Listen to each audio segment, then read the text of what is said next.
میں حضرت 2017 میں پہلی بار سعادت میسر آئی شہر مکہ و مدینہ جانے کی، ٹھیک پہلی بار 2017۔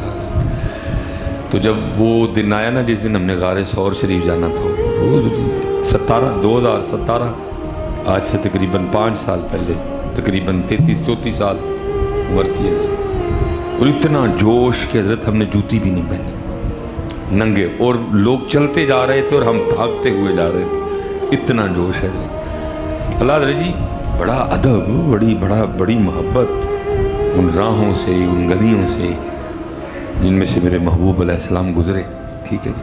لیکن غار ثور کو ایک شان میسر ہے کہ حضرت اس غار کے اندر جو پتھر ہے نا، اس میں کوئی دوسری بات ہی نہیں کہ انہوں نے محبوب کے جسم مبارک کو چوما ہوا ہے، کیونکہ کوئی زیادہ بڑی جگہ تو وہ ہے نہیں، چھوٹی سی جگہ ہے بازار، تو پھر وہ کیا کہنے ان پتھروں کے حضرت۔ اب مدینہ پاک کی جو مقدس سرزمین ہے، کتنی مٹی پڑ گئی، پھر جناب اوپر لک پڑ گئی، جناب پتھر پڑ گئے، سڑکیں بن گئی، لیکن ہمارے دل میں عقیدت ذرا بھی کم نہیں ہوئی۔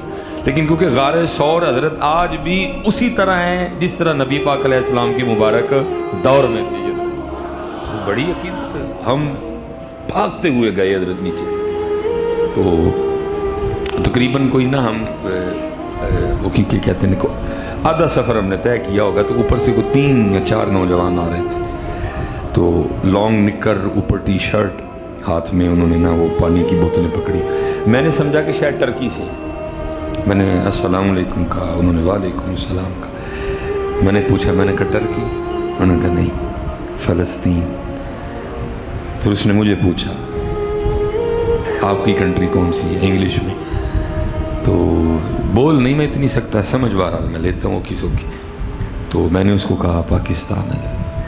اس سے زیادہ ہماری آپس میں کوئی بات نہیں، وہ مجھے اپنے دکھ نہیں سنا سکا، اور میرے دل میں فلسطین کے لیے جو محبت ہے، جو عقیدت ہے، جو جذبہ ہے، میں بھی اس کو نہیں بتا سکا۔ لیکن حضرت اس طرح لگا جیسے ہمارا دکھ سانجھا ہے، اس کی بھی آنکھیں نم ہوئی میری، اور ہم ایک دوسرے کے گلے لگ کے اتنا روئے کہ میں آپ کو بتا نہیں سکتا۔ دکھ سانجھا ہے۔ کیا مسجد اقصیٰ نے نبی پاک علیہ السلام کو نہیں پکارا ہوگا؟ کیا نہیں پکارا ہوگا؟ پکارا ہوگا، ایک بار اور بھی طیبہ سے فلسطین میں آ، راستہ دیکھتی ہے مسجد اقصیٰ۔ پتہ نہیں کیا ہو کیا گیا۔